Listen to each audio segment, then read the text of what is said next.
Welcome to Lectio Divina Reflections, 11th Sunday in Ordinary Time. A reading from the Holy Gospel according to Matthew. At the sight of the crowds, Jesus' heart was moved with pity for them, because they were troubled and abandoned, like sheep without a shepherd. In today's Gospel, Jesus sees the crowds and has compassion for them, because they are troubled and helpless, like sheep without a shepherd. He says to his disciples, "The harvest is abundant, but the laborers are few. So ask the master of the harvest to send out laborers for his harvest."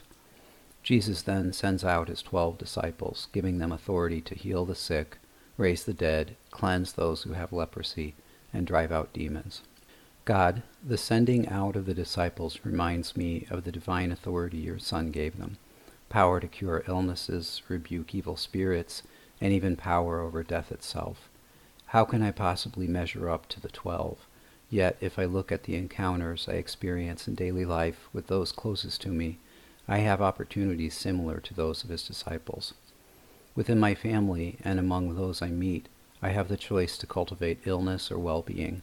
I have the means of evoking evil or rebuking it, and I have the power to give life or to take it away, all with the words that I allow to pass between my lips.